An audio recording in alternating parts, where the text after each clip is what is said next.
네, 여러분 안녕하세요. 더블 H입니다. 아주 오랜만에 인사드립니다. 제 기억으로 한 거의 반년 넘는 시간 동안 양육 영상을 못 올렸다가 이제 갑자기 올리게 되었는데요. 여러 가지 사정들이 있었습니다. 일부러 안 올린 건 아니고 여러 가지 개인적인 사정과 또 교회의 사정이 있었지만 어쨌든 이제 약간 시즌2 느낌으로 다시 이제 시작해 보려고 합니다. 그리고 시작하면서 제가 생각했던 것이 기존의 제 영상을 보시면 쓸데없이 욕심을 좀 많이 부렸었거든요. 그래서 내용이 부족하다 보니 조금 더 이렇게 편집이라도 잘해보자 이렇게 마음을 먹고 후 편집도 좀 생각보다 많이 하면서 시간이 많이 들어가더라고요. 근데 그게 제가 지속 가능하지 않다라는 생각이 들어서 조금은 심플하게 하지만 지속 가능한 방식으로 좀 바꿔보자라는 생각을 했고요. 그래서 여러분 보시다시피 약간 EBS 교육방송 구도처럼 아마 하게 될 것 같고 후 편집이나 자막 작업이나 음악을 넣는 작업이나 이런 거는 이번에 다 안 하려고 합니다. 조금 심플하고 간소화되었지만 어쨌든 좀 지속 가능한 방식으로 이렇게 계속 양육 영상을 올려보려고 하니 여러분들께서도 다시 좀 관심 가져주시고 또 함께 들어주시고 또 함께 해주시면 좋겠습니다. 거두절미하고 바로 양육 영상에 대한 이야기를 좀 하려고 하는데요. 이번에 저는 그 복음서에 대한 이야기를 좀 같이 이야기하려고 합니다. 많이 이미 다뤘겠지만 교회 안에서 그래도 좀 최대한 다시 기억해보자 하는 의미도 있고요. 조금은 새로운 관점, 새로운 각도로 또 이야기를 나눠보면 좋겠다라는 생각이 들어서 준비를 하게 되었습니다. 몇 강이 완성이다 이런 것도 좀 계획해놓지 않고 있고요. 마태, 마가, 누가, 요한 사복음서를 쭉 앞으로 계속 다뤄보려고 합니다. 그래서 계속 함께 관심 가져주시면 좋겠어요. 본격적으로 이제 시작을 하면 먼저 아주 기초적인 얘기인데요. 이 부분을 좀 잠깐 짚고 넘어가야 될 것 같아요. 개론적인 이야기로 복음서가 왜 4권이나 될까라는 질문을 이제 제가 써놨습니다. 아시다시피 여러분 4권의 복음서가 있잖아요. 근데 저는 예전에 그런 생각을 좀 했었어요. 그러니까 제가 성경을 이렇게 봤을 때는 이게 사실 비슷한 이야기의 반복같이 느껴지는 거예요. 그래서 어떤 이야기는 4개 복음서에 다 똑같이 나오는 이야기도 있고 이게 이렇게 반복할 거면 굳이 왜 4권이나 이렇게 썼을까 이런 생각을 제가 했던 적이 있었거든요. 결론부터 이야기를 하면 왜 4권이나 될까를 했을 때 각 복음서마다의 강조점이 당연히 다르겠죠. 이런 예를 들어보면 어떨까 싶은데 제가 예를 들면 어떤 한 청년에 대해서 묘사를 할 때 이 A라는 청년은 참 밝은 사람이야 라는 어떤 한 문장으로 표현을 했다라고 생각해 보세요. 그러면 여러분 이 한 문장이 이 사람을 표현해주는 언어가 되기도 하지만 동시에 가두는 언어가 되기도 합니다. 이 밝은 사람이야 라는 표현 안에요. 이게 약간 언어의 한계 같은 거다라는 생각이 드는데 우리가 어떤 사람과 어떤 대상에 대해서 한 문장으로 정의하고 한 문장으로 이렇게 말하는 순간 그 문장과 그 표현 안에 그 대상과 그 사물이 가두어 버려지는 이런 기능이 또 한계가 있는 거죠. 하물며 우리가 사람도 그럴 텐데 우리가 하나님에 대해서 절대자와 초월자 되신 예수님에 대해서 어떻게 하나의 문장과 하나의 관점으로 묘사를 하고 표현한다는 게 불가능한 일인 거거든요. 그래서 이 4개 복음서가 있는 이유는요. 각 복음서마다 표현하고자 하는 예수님의 강조점들과 예수님의 강조된 모습들이 있죠. 그래서 그걸 통해서 이 4권을 통해서 최대한 입체적으로 다양하게 예수님을 이해하기 위해서이다라는 거예요. 제가 예전에 어떤 그 서점에 갔을 때 그런 개론서가 있더라고요. 성경을 통독을 도와주는 개론서였는데 이 마태, 마가, 누가, 요한을 막 짬뽕 시켜놨어요. 시간 순서다라는 명목으로. 그래서 막 이렇게 되게 내용을 막 짬뽕 시켜놓고 이렇게 읽으시면 예수님의 일대기가 이해가 됩니다. 이런 식의 의도로 해놨더라고요. 근데 제가 개인적으로 저는 엄밀히 말해서 그건 되게 좀 좋지 않은 시도다라는 생각이 들어요. 복음서가 원래 기록되었던 의도와도 맞지 않다라는 생각이 들어요.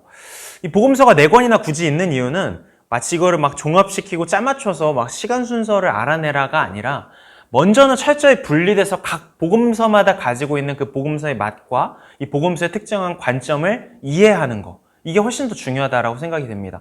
이 작업을 한참 한 다음에 그 다음에는 합칠 수 있겠죠. 근데 사실 저도 그렇고 막 그런 수준이 안 되기 때문에 먼저는 이제 각 복음서마다의 맛과 그 복음서의 어떤 관점을 충분히 이해하시는 게 훨씬 더 중요하다라는 생각이 들어요. 그래서 그 작업을 여러분이랑 앞으로 좀 같이 해나가고 싶다. 각 복음서의 강조점을 좀 최대한 한번 같이 비교해서, 다른 복음서 비교해서 알아보면 좋겠고요. 오늘은 약간 좀 개론과 같은 시간이 될 것 같습니다. 마태복음에 대한 이야기를 먼저 할 수밖에 없을 것 같아요. 앞으로 한 두세 번에 걸쳐서 마태복음 이야기를 할 것 같은데요. 마태복음의 주요 청중, 그러니까 마태복음을 첫 번째로 기록하던 그 시절에 염두에 두고 있던 대상, 염두에 두고 있던 회중이 있었어요. 그 사람들은 주로 유대인들, 그리고 또 유대인이었다가 기독교를 회심한 유대계 기독교인들이 주로 마태복음의 1차 독자였다. 라고 알려져 있습니다. 이걸 기억하는 것도 마태복음의 어떤 강조점을 알아내는 데 있어서 도움이 되실 거예요. 자, 그러면 오늘은 이 마태복음의 강조점을 우리가 보통은 어떤 식의, 어떤 방식과 어떤 접근을 통해서 알 수 있는가에 대한 이야기를 잠깐 하려고 합니다. 첫 번째로는요, 마태복음만의 특수 자료들을 통해서라고 제가 써놨어요. 마태복음의 특수 자료라는 게 뭐냐면, 이렇게 한번 예를 들어볼게요. 여러분 가지고 계신 성경책을 보시면 이렇게 어떤 부분마다 단락단락마다 위에 작은 제목이 있고 그 작은 제목 아래 괄호치고 다른 복음서에 대한 이런 기록들이 있는 경우가 있어요.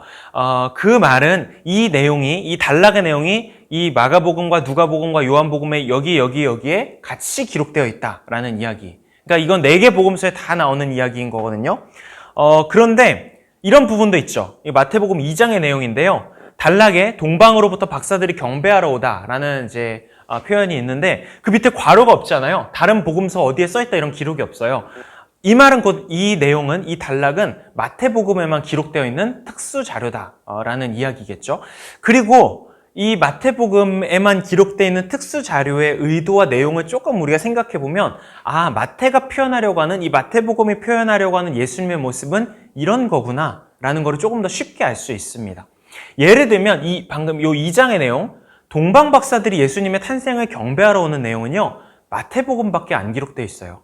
그러니까 만약에 우리가 예수님의 탄생 그 설화를 각 복음서마다의 기록을 가지고 재현을 한다면 원래 우리가 어렸을 때 익숙한 예수님의 탄생 성극은 그런 거잖아요. 막 동방 박사들이 마국간에 찾아와서 예수님에게 경배하고. 근데 사실 이건 맞지 않습니다. 왜냐하면 마태복음만 봤을 때는 예수님이 마국간에 태어나셨다는 기록을 찾아볼 수 없어요. 그런 이미지조차도 없어요. 마태복음에서 강조하고자 하는 이미지는 왕으로 오신 예수님.